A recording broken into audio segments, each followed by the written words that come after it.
సీరియల్లో సినిమాలో నటించాలనుకుంటున్నారా? అయితే వెంటనే మా యాక్టింగ్ స్కూల్లో జాయిన్ అవ్వండి. నమస్తే రమ్మగారు. నమస్తే జయ. ఏదైనా సరదాగా చెప్పుకుందామండి. పూర్వము పల్లెటూళ్ళల్లో చాంగ్ అని ఒక కుర్రాడు ఉండేవాడు. గాడిదల మీద కొన్ని వస్తువులు వేసుకుని వేరే ఊళ్ళకి తీసుకెళ్ళి అమ్ముకుంటూ ఉండేవాడు. ఆ ఊరు ప్రయాణాలు చేయాలంటే గాడిదల మీద వస్తువులు వేస్తే గాడిదలు తోలుకుంటూ నడవాలి. అవును. గాడిదలు గుర్రాలుగా గ్యాలపింగ్లు అవి చెయ్యవు, పోతూ ఉంటాయి, బరువులు మోస్తాయి. ఒక గాడిద మీద వీడు ఎక్కేవాడు. ఈ దగ్గర ఒక గాడిద ఉంది ఉంటాయి. అలా ఎవరైనా అట్లా చేసేవాడు. ఒక గాడిద మీద ఎక్కితే అదట తీసుకుపోతుండేది స్లోగా. లేకపోతే వాటిని తోలుకుంటూ వీళ్ళు నడుస్తుండేవాళ్ళు, అవి నడుస్తుండే, బరువు అంతా అవి మోసేవి, వీళ్ళు చేతులు ఊగించుకుంటూ నడిచేవాళ్ళు. అయితే ఏమైంది, ఒకసారి ఈ చుట్టుపక్కల వ్యాపారాలు చాలా అయినాయి, పై ఊళ్ళకి వెళ్ళాలనుకున్నాడు. అదొక కొండ ప్రాంతం, కొండ ఎక్కి దిగాలన్నమాట. అయితే సరే ఆ కొండ ఎక్కడానికి బయలుదేరాడు. కొండ ఎక్కితే ఇక బాగా అలసటగా ఉంది. ఎంత అలసటగా ఉందో చూస్తే ఒక పూటకోళ్ళ ఇల్లు కనపడింది. ఎవరో ఒక నడివేసి ఆవిడ అది నడుపుతోంది. బయట బోల్డని గాడిదలు కట్టేసి ఉన్నాయి. ఆవిడ గాడిదలు అవి అద్దెకిస్తుంది కూడా అట ఇక్కడి నుంచి వ్యాపారానికి. తర్వాత ఏమో లోపలికి బోళ్ళంత మంది ఆసామీలు కూడా కనపడ్డారు. సరే వీడు వెళ్ళాడు, మన చాంగు లోపలికి వెళ్ళాడు. లోపలికి వెళ్తే రా రా అని ఆదరంగా పిలిచింది. ఏమిటి ఒక గాడిదైనా ఉంది నీకు, కావాలంటే మా ఒక 2 గాడిదలు ఇస్తానులే అని కూడా మాట్లాడింది. రొట్టెలు చేసింది. వీడి కాళ్ళు తేలిపోతున్నాయి, కళ్ళు పడిపోతున్నాయి, నిద్ర వచ్చేస్తోంది బాగా. సరే ఇంతంత రొట్టెలు ఏవో చేసింది, అందరూ తింటున్నారు. వీడు ఏదో మంచినీళ్ళు తాగాడు, జావ ఏదో తాగేసరికి కళ్ళు మూతలు పడిపోతున్నాయి. రొట్టెలు చేతిలో పెడితే ఆ రొట్టెల పళ్ళని చేత పుచ్చుకొని పడుకుని తింటానులే అన్నాడు. కానీ ఆ రొట్టె తల కింద పెట్టుకుని తల పక్కన పెట్టుకుని పడుకుని నిద్రపోయాడు. నిద్ర పట్టేసింది, తినలా. సరే ఇది ఎప్పుడు కొంచెం 7, 8 గంటలు 9 గంటలకు పడుకునేసాడు. 8, 9 గంటలకు పడుకున్న వాళ్ళకి 1 గంటకో ఎప్పుడో మెలకు వచ్చేస్తుంది జనరల్గా కదా. మెలకు వచ్చింది. మెలకు వస్తే ఏదో తమాషా శబ్దం. చుట్టుపక్కల అందరూ పడుకుని ఉన్నారు చాలామంది. వీడు ఒక సత్రం గదిలో, ఆ సత్రంలో ఒక గదిలో పడుకున్నాడు. పెద్ద హాల్ లాంటిది, అటు పక్కన ఇటు పక్కన చాలా గదులు ఉన్నాయి. ఇతను ఒక్కొక్కగా పడుకున్నాడు. చూస్తే అవతల గదుల్లో అంతా జనాలు పడుకున్నట్టు కనపడుతున్నారు. ఏమిటో శబ్దం వస్తుందని వీడు లేచి మెల్లిగా అటు ఇటు తిరుగుతూ ఉంటే ఈ సత్రం ఈ హాల్స్ ఆనుకుని ఒక గది ఉంది. ఆ గదిలోకి ఈవిడికి ఓ సత్రం ఓనరు లోపలికి వెళ్తుంది. అది ఆ శబ్దం ఏదో తలుపు తీసుకుని వస్తుంది అనమాట. వీడు రాత్రి 12 గంటల వేళ ఏం చేస్తుందా అని చూస్తే ఆడు లోపలికి వచ్చి ఆ గదిలోకి వెళ్ళి ఆ గదిలో ఒక బాక్స్ అంత పెట్టె, ఆ పెట్టెత్తింది. పెట్టెలో ఒక కాడి నాగలి, అదే ఒక నాగలి, ఎడ్ల బొమ్మలు ఉన్నాయి. అదేం చేసింది ఆ ముసలావిడే, ఆ మాడి నడివేసి ఆవిడే చూస్తూ ఉండగానే పూటకోళ్ళమ్మ ఆ కాడిని ఆ ఎడ్లని కింద నుంచోబెట్టింది. నుంచోబెట్టి ఓ లోపల నుంచి ఇంత చిన్న చెర్నాకోలు తీసింది. ఆ చెర్నాకోలతో ఇట్లా కొట్టింది ఎద్దుని. కొట్టంగానే ఎద్దు నడవటం మొదలుపెట్టింది. గదంతా దున్నేసినాయి ఎడ్లు. వీడు పక్కన నుంచుంటే మిగిలిన గదంతా దున్నేసినాయి.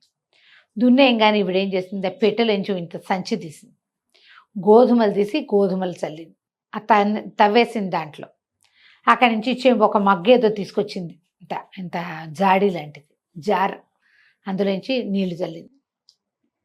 నీళ్లు చల్లి చూస్తూనే ఉండగా ఆ మొత్తం గోధుమలు మొలకెత్తితే టకటక పైరు వచ్చేసింది గదంతా. పెద్ద గది నిండా పైరు వచ్చేసింది. మనవాడు చూస్తూనే ఉన్నాడు, ఏమిట్రా ఇదంతా అని. అక్కడి నుంచి ఇప్పుడు ఏం చేసింది, చకచక మొత్తం గోధుమంతా కోసేసింది. అక్కడి నుంచి టపా బల్లగేసి కొట్టేసి గోధుమలన్నీ సెపరేట్ అయిపోయింది. లోపల నుంచి ఒక చిన్న తిరగలు తీసి తిరగట్లో పోసింది. ఇవన్నీ ఇదంతా విసిరింది. పెద్ద పని చేయట్లా, పని చేస్తోంది కానీ ఆ పని చేస్తున్నట్లేదు. ఇంత రాసిగా అంత గోధుమ పిండి వచ్చింది. అన్ని క్షణాల్లోనే తెల్లవారేసరికల్లా, తెల్లవారుజాము కల్లా పిండి తయారైపోయింది. సరే ఇవిడేమనుకుంది, రేపు ఎంతమంది వస్తారో ఈ పొడిని పిండి సరిపోతుందో లేదో అందరినీ గాడిదల్ని చేయటానికి అనుకుంటోంది. వినేసాడు అది. ఏమిటి పిండితో గాడిదలు చేస్తుందా ఏమిట్రా అనుకున్నాడు. సరే తెల్లారాక ఇతను వెళ్ళి పడుకున్నాడు. ఆ రొట్టె ముక్కల్ని బ్యాగులో పెట్టేసుకున్నాడు. తెల్లారు లేచి చూసేసరికి, ఇతను లేచేసరికి ఎవరు లేరు. ముసలావిడ మాత్రం అక్కడ కూర్చునుంది గల్లా పెట్టి దగ్గర. వాకిట్లో బయట బోల్డని గాడిదలు ఉన్నాయి. అంతకుముందు గాడిదలునే, ఇప్పుడు కూడా గాడిదలే, బోల్డ్ గాడిదలే కనపడ్డాయి కానీ ఒక్క పిట్ట పురుగు మనిషి కూడా లేరు అక్కడ. లేచావా అంది. లేచాను. వెళ్ళొస్తాను అన్నాడు. వెళ్ళొస్తానంటే ఆవిడేం చేస్తుంది, 4 రొట్టెలు చేసి చేతిలో పెట్టింది. వెళ్ళేటప్పుడు ప్రయాణంలో తిను అని బ్యాగ్లో పెట్టుకున్నాడు. తింటానులే అని ఇంకో గాడిదని ఎక్కెళ్ళిపోయి ఆ ఊరు ఇక ఆ రొట్టెలు ముట్టుకోలా. ముందు తల కింద పెట్టుకున్నాడు కదా, అది ముట్టుకోలా. మొత్తం రొట్టెలన్నీ బ్యాగ్లో పెట్టి ఉంచుకున్నాడు. దారిలో ఏవో తిన్నాడు. అదేదో పై ఊరు చేరాడు. పై ఊరు చేరితే సరే వీడు తెచ్చిన సరుకులు అవన్నీ అమ్మకాలు అవుతున్నాయి. ఏవో కొత్త సరుకులు కూడా మామూలుగా అప్పుడు అట్లా చేసేవాళ్ళు. మన ఊళ్ళో సరుకులు తీసుకెళ్ళి అక్కడ అమ్మేయటం, అక్కడవేవో తెచ్చుకోవటం. ఆ సరుకులు కొనుక్కుంటుంటే ఒక 3-4 వ్యాపారస్తులు ఏ ఊరు ఏమిటి అని అడిగి రాబోయి టీ తాగుదామని ఏదో కొట్లోకి తీసుకెళ్లారు. అక్కడ కూర్చొని నువ్వు వెళ్లే దారిలో ఏమున్నాయి అవి ఉన్నాయని మాట్లాడి, ముసలావిడ ఇది ఉంది కదా ఆవిడ గాడిదలు అమ్ముతుంది అన్నాడు అని చెప్పారు.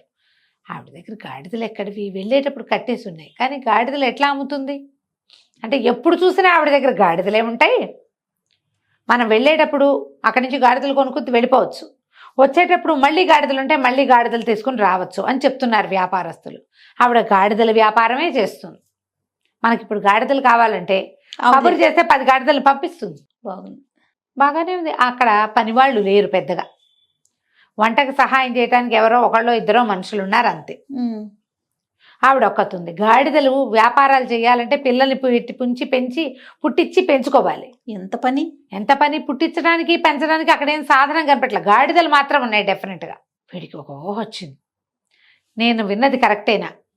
ఆవిడ ఆ పిండితోటే రొట్టెలు చేసి పెడుతోంది. మనుషులు గాడిదలు అయిపోతున్నారు ఆవిడ. ఎందుకంటే ఈ మషిన్ తీస్తున్నప్పుడు, గోధుమలు వేస్తున్నప్పుడు, రుబ్బుతున్నప్పుడు ఆవిడకి ఏదో గొణుగుతోంది, ఏదో మంత్రాలు చదువుతోంది కాబోలు. ఓహో అనిపించింది వాడికి. అవునో కాదో తెలియదు కానీ వీళ్ళు ఆవిడ గాడిదలు అమ్ముతుంది, ఎప్పుడు వెళ్ళినా గాడిదలు ఉంటాయి, మేము 10 కొన్నాం, 20 కొన్నాం, 25 కొన్నాం, 30 కొన్నాం, ఇలాంటివి బోల్డ్ అని విన్నాడు. అక్కడ ఇక్కడ కనుక్కున్నాడు. సరే ఏం చేశాడు, ఆవిడ ఇచ్చిన రొట్టెలు జాగ్రత్త పెట్టుకున్నాడు కదా. సరే ఏం చేశాడు, వెళ్ళేటప్పుడు మళ్ళీ వెళ్ళాడు. ఈవిని చూసి ఆశ్చర్యపోయింది ఆవిడ. పూటకోళ్ళు ఆవిడ అడిగింది, బాబు లాస్ట్ టైం రొట్టెలు చేసి ఇచ్చాను, తిన్నావా, నీకు నచ్చినాయా అవి అని.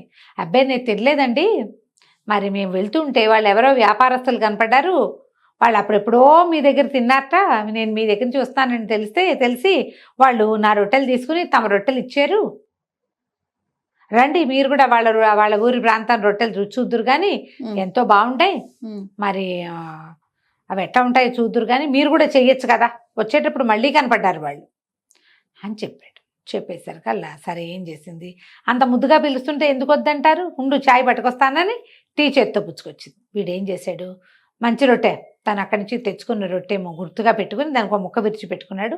ఆవిడిచ్చిన 4 రొట్టెలే పెట్టాడు. ఆమెకు పెట్టాడు 4, 1, 5 పెట్టాడు. చెరుకో రొట్టె తీసుకుందామని పైన రొట్టె మీరు తీసుకోండి పెద్దవాళ్ళు అంటే ఆవిడ పైనుంచి రొట్టె తీసుకుంది. వీడు 2వ రొట్టెగా తనది ముక్క విరిచి పెట్టుకున్నాడు, మామూలు రొట్టె, అది తీసుకుని తింటాం మొదలెట్టాడు. ఇద్దరు రొట్టెలు తినేది. అక్కడి నుంచి బాగున్నాయి అంది. బాగున్నాయంటే ఇంకోటి తీసుకోండి అని చెప్పి తనేమో టిక్కు చిన్న ముక్కలు తింటూ టీ తాగుతున్నాడు. ఆవిడ పరపరాన వదిలేసి 2 రొట్టెలో 3 రొట్టెలో తినేసింది.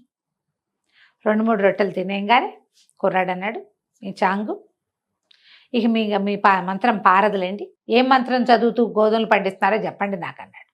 అనేసరికల్లా ఆవిడ అరిచింది, ఏమిటది మంత్రాలు చదవటం, రొట్టెలు మామూలుగా చేస్తాను నేను, అది మెల్లిగా గొంతు మారిపోయింది, కేకే అంట మొదలుపెట్టింది. వీడన్నాడు, నాకు తెలుసు నువ్వు ఏ మంత్రం వేసి మనుషుల్ని గాడిదలు చేసి గాడిదలు వ్యాపారం చేస్తున్నావో, నీ దగ్గర ఎవడు తిండి తిన్నవాడందరూ గాడిదలు అవుతారు, నీకు డబ్బులు కావాల్సి వచ్చినప్పుడల్లా వచ్చిన వాళ్ళని గాడిదలు చేస్తావు నువ్వు. ఇది చూస్తూ ఉండగానే గొంతు మారిపోయింది, చెవులు వచ్చేసినాయి, 4 కాళ్ళు వచ్చినాయి, తోకొచ్చింది. అక్కడి నుంచి ఓండర్ పెడుతూ ఏం చేస్తుంది, అడవిలోకి పరిగెత్తేసింది. ఎవరో ఒకరికి దొరికిపోతుంది, పని చేయిస్తారు. కుర్రాడు ఏం చేశాడంటే లోపలికి వెళ్ళి ఆల్రెడీ తడిపున్న గోధుమ పిండిని చెరువులో వారేసేసాడు. అక్కడి నుంచి వెళ్ళి ఆ పెట్టి తెరిచాడు. పెట్టి తెరిస్తే అందులో నాగలి, ఎడ్ల బొమ్మ, మనిషి బొమ్మ, ఆ బొమ్మలు ఉన్నాయి. బొమ్మలన్నీ విరక్కొట్టేసి అక్కడ పొయ్యిలో వారేసాడు. పొయ్యిలో వారేసేసి వాకిట్లో 2 గాడిదలు ఉన్నాయి, ఎవరినో మార్చేసింది. పాపం వాళ్ళని వెనక్కి మార్చే వీల్లేదు ఇంకా. అవును, ఆ 2 గాడిదలు కూడా తోలుకుని తన ఇంటికి తీసుకుపోయాడు. ఈవిడ మాత్రం గాడిదగా మారిపోయి ఎక్కడో ఊళ్ళలో తిరగటం మొదలుపెట్టింది. ఇక లాభం లేదు. అందరూ చెప్పుకునేవాళ్ళు. అక్కడ ఒక పూటకోళ్ళు అమ్మండేది, చక్కగా రొట్టెలు చేసి పెట్టేది, 3 గాడిదలు వ్యాపారం చేసేది, ఏమైపోయిందో అనుకునేవాళ్ళు. పాకిట్లో ఉన్న 2 గాడిదల్ని వాడు మోసుకెళ్ళిపోయాడు. ఇక గాడిదలు లేవు, ఇల్లు ఖాళీ. పని వాళ్ళు వచ్చి చూస్తే ఆవిడ లేదు.